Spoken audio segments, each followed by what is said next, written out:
नमस्कार। सत्यराज लॉस में आप सभी का बहुत बहुत स्वागत है। आज का टॉपिक ये है कि क्या किसी फर्म के साझेदार रिटायरमेंट के पश्चात भी किसी फर्म के हुए बिजनेस के लिए जिम्मेदार हो सकता है। तो फ्रेंड, आज का वीडियो इसी टॉपिक पे है कि can a partner of a firm B liable for firms business over and after his retirement. तो फ्रेंड्स, अगले स्लाइड पर चलते हैं और इस टॉपिक को एक प्रॉब्लम के सॉल्यूशन के माध्यम से समझने का प्रयास करते हैं। तो चलिए फ्रेंड्स, अगले स्लाइड्स पे उस प्रॉब्लम को पहले देखते हैं और फिर इस टॉपिक को सॉल्व करने का प्रयास करते हैं।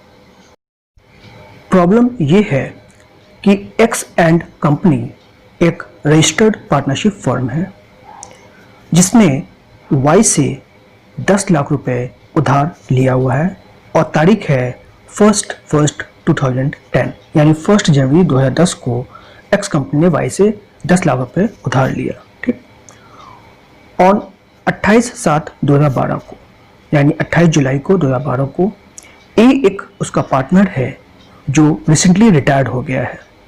ठीक है, और उसने एक लेटर लिखा वाई को, जो क्रिएटर है एक्शन कंपनी का, asking him to send a copy of the accounts showing that amount was due by the firm to Y।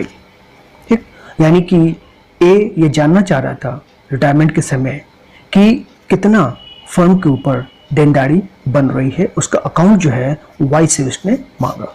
ठीक, लेकिन अपने रिटायरमेंट का जो है उसने कोई पब्लिक नोटिस ए ने नहीं दिया। No public notice of the retirement of A was given to Y, और न ही ये चीज़ की सूचना दी गई कि एक रिटायरमेंट के बाद एक्शन कंपनी में कौन कौन से नए पार्टनर हैं। ठीक है, और वाई जो है जब इसको पैसा एक्शन कंपनी ने नहीं दिया तो वाई ने एक सूट इंस्टीट्यूट कर दिया for recovery of the loan given to action company. तो क्या ये सूट फॉर रिकवरी जो इंस्टीट्यूट की गई है वाई के द्वारा, ये मेंटेनेबल है? इसके बारे में हमें बताना है। तो चलिए फ्रेंड्स, अगले स्लाइड्स पर इसकी प्रॉब्लम को सॉल्व करने का प्रयास करते हैं। दिए गए प्रॉब्लम के सॉल्यूशन के हमें पहले सेक्शन 32 को देखना पड़ेगा, यानी section 32 of the Indian partnership act 1932, जो कि रिटायरमेंट ऑफ अ पार्टनर से संबंधित है। ठीक है, यानी कि 32 का पहला सबसेक्शन ये कहता है कि पार्टनर में रिटायर। ठीक, कब? पहला, with the consent of all the partners, सभी पार्टनर के कंसेंट पे। दूसरा, in accordance with the express agreement by the partners, या साझेदार ने आपस में कोई करार कर रखा है और उसमें एक्सप्रेस एग्रीमेंट में एक वर्ड लिखी हुई है कि कब कोई व्यक्ति रिटायर हो सकता है। ठीक है, और where the partner is at will, जैसे सेक्शन 7 में दिया हुआ है ऑफ द पार्टनरशिप एक्ट, कि अगर स्वैच्छिक साझेदारी बनाई गई है तो उसमें जो है बाय नोटिस इन राइटिंग दे करके कोई भी पार्टनर जो है वो रिटायर हो सकता है और फर्म को छोड़ सकता है। तो 3 कंडीशन पे जो है पार्टनर रिटायर हो सकते हैं। इन सब के सिवाय कुछ और भी कंडीशन है जहां पर ये माना जाता है कि साझेदार जो है वो डीम्ड रिटायरमेंट ले चुके हैं।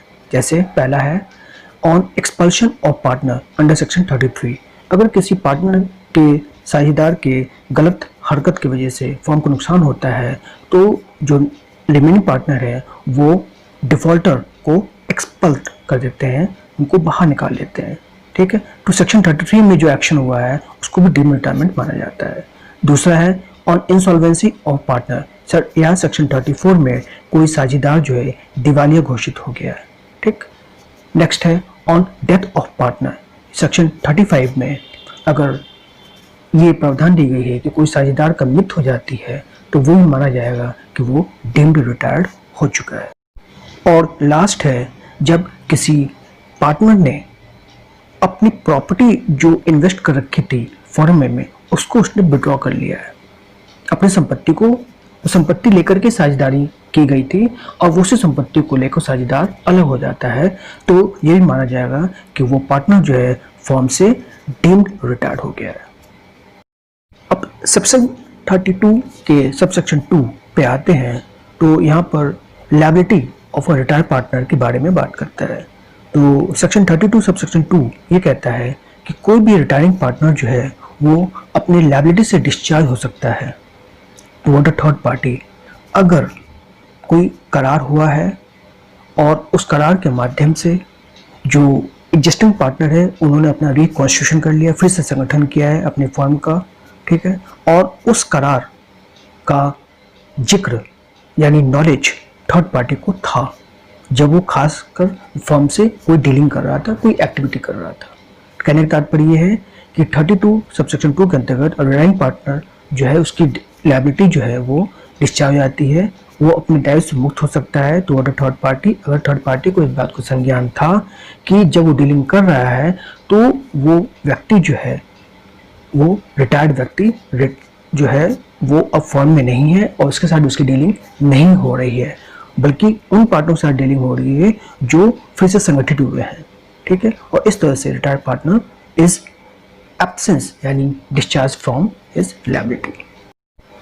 सेक्शन 32 का सबसेक्शन 3 ये कहता है कि जो रिटायर्ड पार्टनर है उनकी लायबिलिटी बनी रहेगी रिटायरमेंट के पश्चात भी अगर उन्होंने रिटायरमेंट की सूचना पब्लिक नोटिस के द्वारा, जो पब्लिक नोटिस जो section 72 of the partnership act में दी गई है उसके माध्यम से उन्होंने नोटिस अगर नहीं दी है तो फर्म की कोई भी गतिविधि हो रही है, फर्म की कोई भी बिजनेस हो रहा है तो retired partner will continue to be liable to the third party, बाहरी व्यक्ति के लिए जिम्मेदार होंगे हर फर्म की एक्टिविटी के लिए तब तक जब तक कि वो अपने रिटायरमेंट की सूचना पब्लिक नोटिस के द्वारा न दे दिए हों, ठीक है।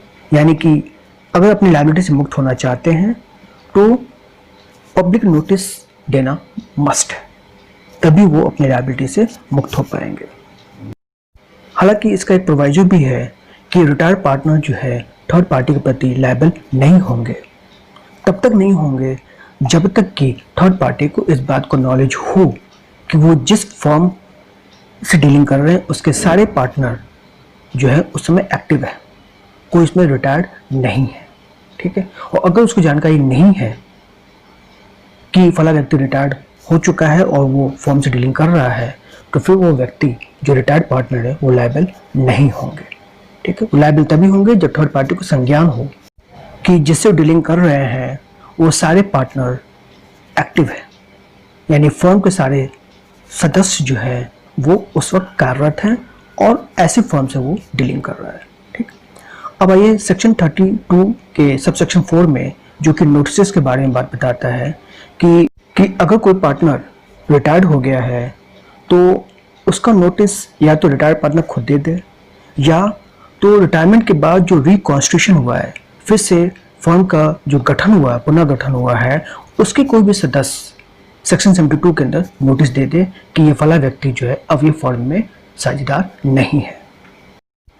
क्योंकि अगर नोटिस वक्त पे नहीं दी गई तो इसकी जिम्मेदारी जो है पार्टनर के साथ साथ फर्म पे भी आती है।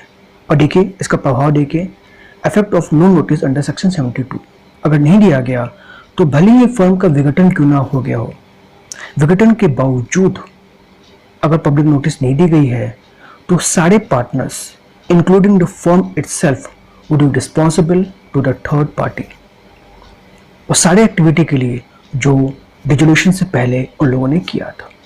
इसलिए नोटिस देना मस्ट होता है जिससे कि पार्टनर की जिम्मेदारी कम की जा सके, खासकर तब जब वो एक्टिविटी उसके समक्ष हुआ ही नहीं है, ठीक है।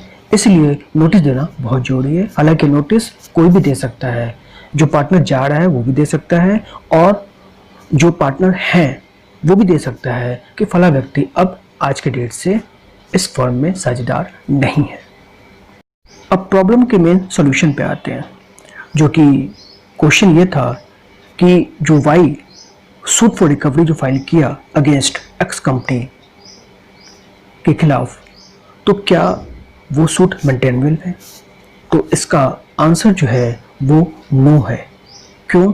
क्योंकि सूट जो वाई ने फाइल किया है वो 3 साल का लिमिटेशन होता है अकॉर्डिंग टू लिमिटेशन एक्ट अगर देखें 1963 तो उसके 3 साल के अंदर लिमिटेशन होता है, जो 30 साल के अंदर सूट फॉर रिकवरी फाइल की जा सकती थी। और आप देखिए फैक्ट में क्या था कि 1 जनवरी 2010 को लोन दिया गया और फाइल कब किया जा रहा है, 20 जुलाई 2015 को, यानी 5.5 साल की अवधि निकल जाने के बाद ये सूट फॉर रिकवरी फाइल की गई है।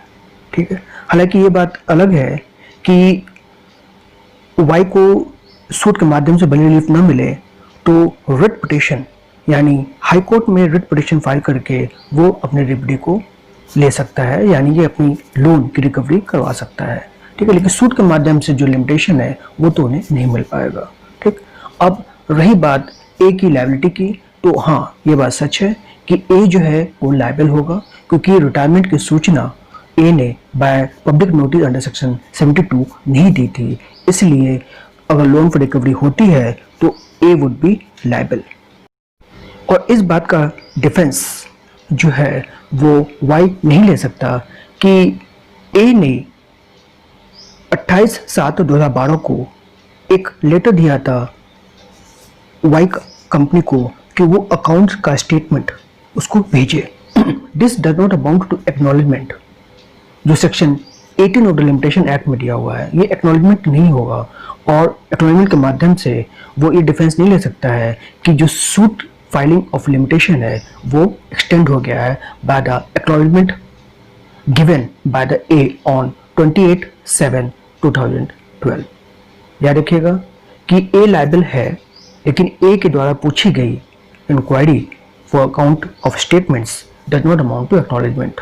और इस तरह से वाई को जो है सूट फाइल करने की अवधि एक्स्ट्रा नहीं मिलेगी और वो सूट फाइल नहीं कर पाएगा। दूसरी रेमेडी जो है वो रिट पिटीशन के माध्यम से अपनी लोन की रिकवरी करा सकता है। That's it friend, thanks for watching this video. अगली वीडियो पे हम नए प्रॉब्लम, नए प्रावधान के साथ आपके समक्ष प्रस्तुत होंगे। तब तक के लिए जय हिंद, वंदे मातरम।